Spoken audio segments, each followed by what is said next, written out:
Chili, a wintertime favorite and a very easy food to experiment with.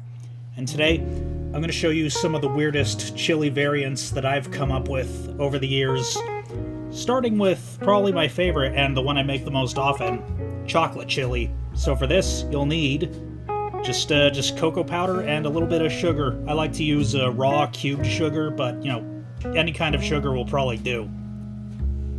And yeah, I'm using canned chili because I'm cheap like that. So you just pour your chili into the pot.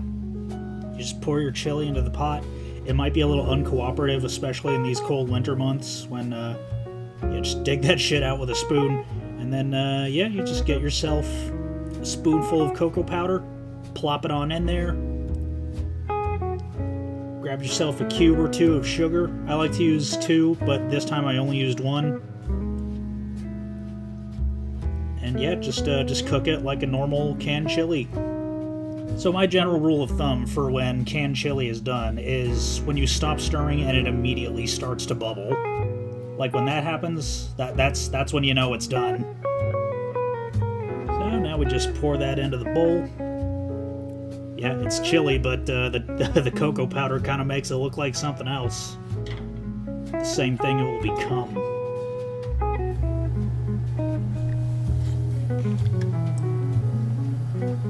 Chocolatey. And next up is probably the most boring.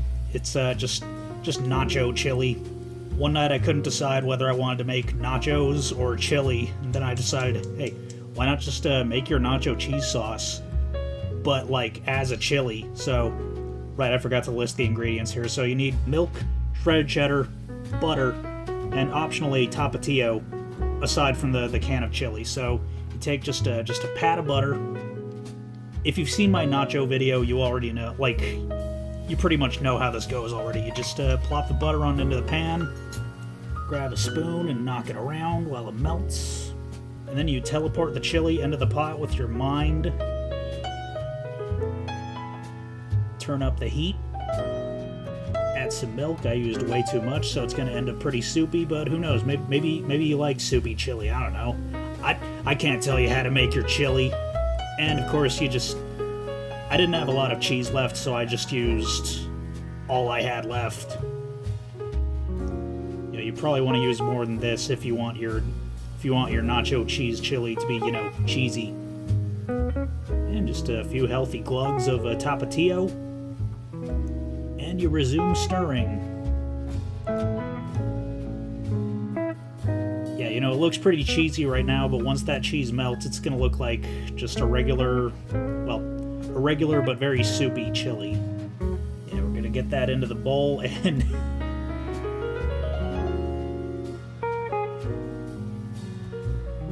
once the steam clears, you're basically looking at lentil soup. But how does it taste?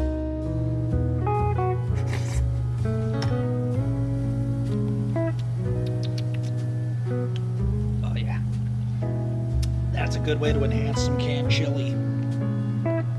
And now, this last recipe, I just recently came up with it. I was passing by a Wiener Schnitzel not too long ago, and I saw a sign out front that said, Coke makes everything better, because I guess they recently started serving Coke products. But then there was another sign, also in front of that same Wiener Schnitzel, chili makes everything better. So it stands to reason that Coke and chili would make each other better. And since this is my first time trying this recipe, I just decided to do the commentary in real time, so I'll let it speak for itself. Now, what's the first thing you should always do when cooking with Coke? Drink some of the Coke. Yeah, make sure it's not flat.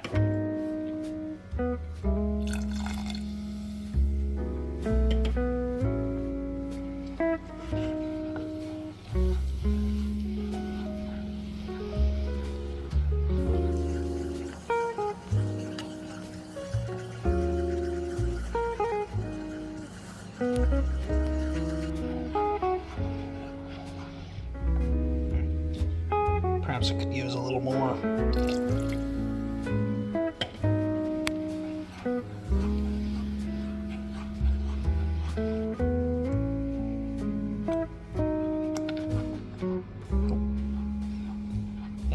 spewing a little bit there. So I should probably refrain from putting any more bubbly Coke in there.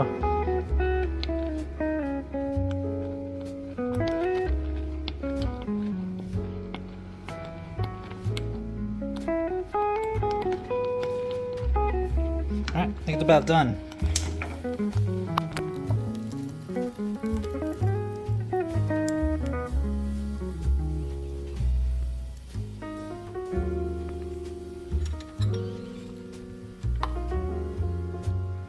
It's so soupy. It's somehow more soupy than the Nacho one that I added way too much milk to.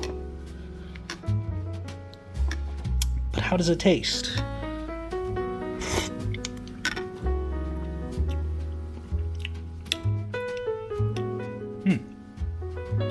I only detect like a faint hint of Coke. Yeah, it's pretty good. And yeah, as I was eating the chili, I kind of noticed, although the Coke didn't change the taste much, it affected the mouthfeel quite a bit, because it's like, the Coke makes it bubbly, and I guess, like, it also makes it, like, more acidic. So, you know, if you want a bubbly and acidic chili, you know, try adding a little bit of Coke to it. It might have worked better if I had made the chili from scratch instead of just using canned chili, but, you know, maybe that can be saved for another episode, but if you enjoyed this video, then no further actions required on your part, and we'll see you next episode.